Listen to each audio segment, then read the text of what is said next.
ও বৌদি, তুমি চলে এসেছো? দেখো তোমার মেয়েটা কি পাকাটাই না হয়েছে। কোথায় দেখি, আমাকে দাও তো একটু।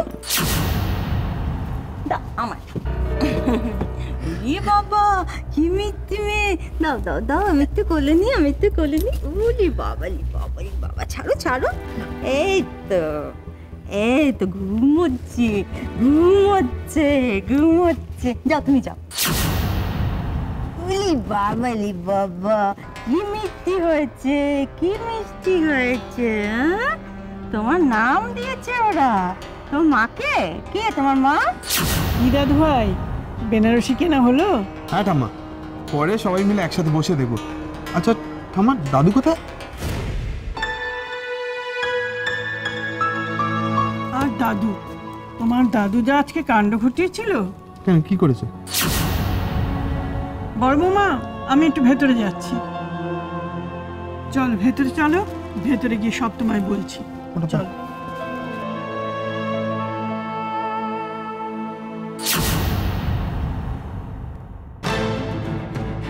এই তো, এই তো, এবার এবার কি হবে, কি হবে এবার? আমার মেয়েকে আমার কাছে দিন। দিন? তোমার মেয়ে? পুরি কি বলছে? ওর মেয়ে? আমার কাছে দিন, আমার কাছে দিন ওকে। হ্যাঁ হ্যাঁ, নিশ্চয়ই, তোমাকে তো দেবই। দিয়ে দিয়ে ধর ধর, কাকের বাসায় কোকিল জানা।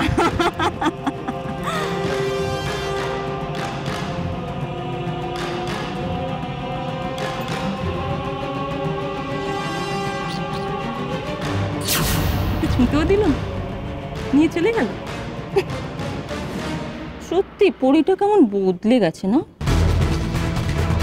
নাম নয়, স্বভাব বদলে গেছে।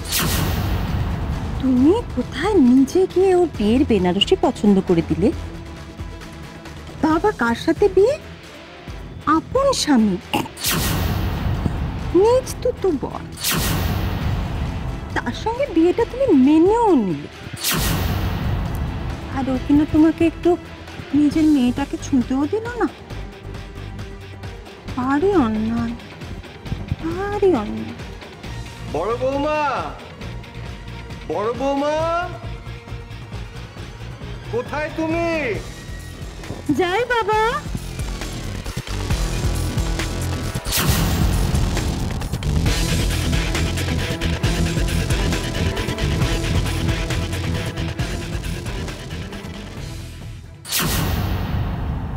কাজটা তাড়াতাড়ি সেরেই ফিরে এলাম, বুঝলে? এখানকার জন্য খুব চিন্তা হচ্ছিল, নানান পরিস্থিতির চাপ, তার মধ্যে তুমি একা। ঠিকই বলেছ, সত্যি খুব একা হয়ে পড়েছি আমি। এ বাড়িতে কত লোকজন, আমার কত আপনজন, এদের সবার মাঝখানে থেকেও আজ আমি সত্যি বড় একা। এরকম কোনো পরিস্থিতিতে কখনো পড়তে হবে আমি সত্যিই ভাবি। এসো তো, এদিকে এসো, বসো বসো। এই দেখো, এই দেখো, আমি কত কি খাবার এনেছি। আমার কিন্তু প্রচন্ড জোরে খিদে পেয়ে গেছে। আর হ্যাঁ, হীরার জন্য কিন্তু খাবার তুলে রেখে। আমি জানি অংশ, আমার মন ভালো রাখার জন্য তুমি এত কিছু করছো, কিন্তু তুমি তো এটা জানো না, না রাজপুরীর বিয়ের শপিং করতে ওরা আমাকে নিয়ে গেছে। এমনকি পরীর বেনারসিটা পর্যন্ত আমি পছন্দ করে দিয়েছি। তুমি? হ্যাঁ অংশ, আমি। আরেকটা কথা শুনে তো তুমি চমকে যাবে। মিসেস মোহিনী চ্যাটার্জি এ বাড়িতে থাকার পাকাপাকি বন্দোবস্ত করেছে। আর এখানে আসার পর থেকে আমার মেয়েটাকে আমার কাছ থেকে কেড়ে নেওয়ার খেলায় মেতে উঠেছেন।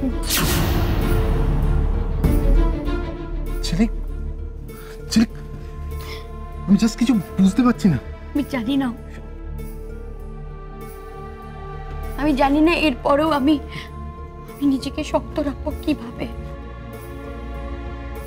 এক ভেবে এখানে এসেছিলাম, আর একের পর এক অন্য ঘটনা ঘটে যাচ্ছে আমার সঙ্গে।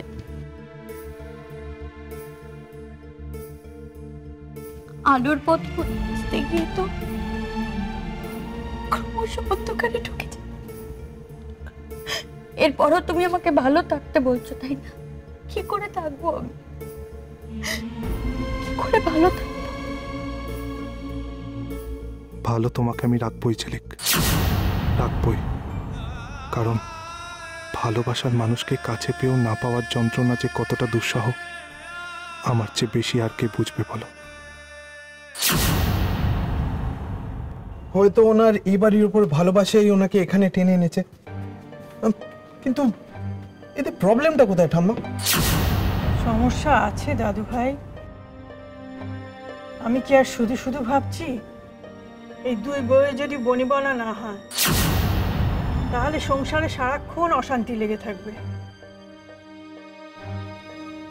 আচ্ছা, কেন তোমার এরকম মনে হচ্ছে? তুই লক্ষ্য করিসনি দাদু ভাই?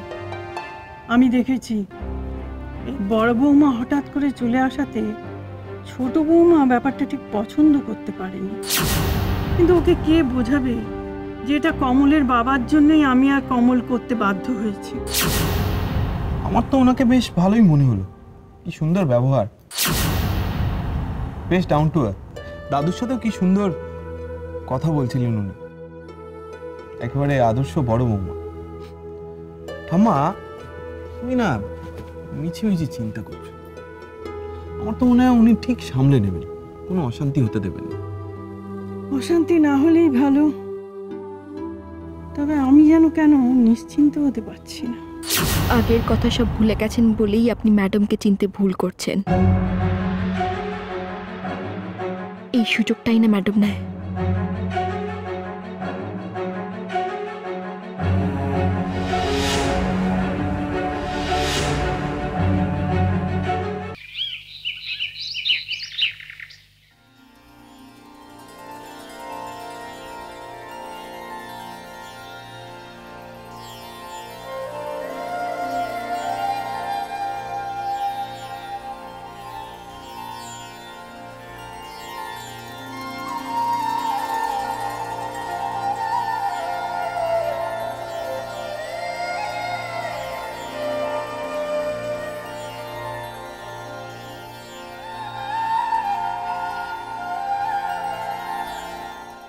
ঠাম্মা,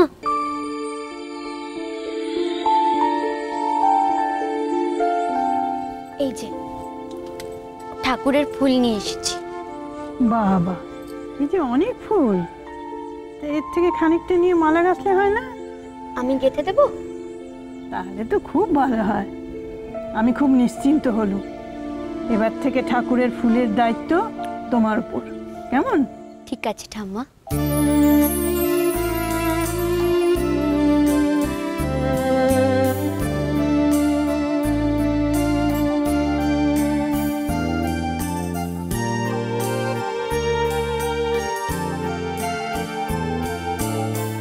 তোমার মুখে ঠাম্মা ডাকটা শুনলে এত মিষ্টি লাগে, মনটা যেন কেমন ভালো হয়ে যায়।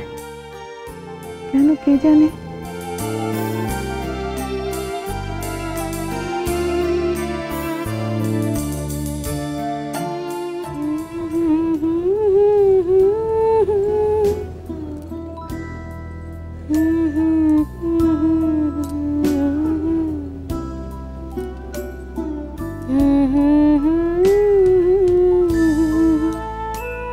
ওমা, তোর গানের গলাটা তো ভারী মিষ্টি, একটু জোরে গান কর না শুনি।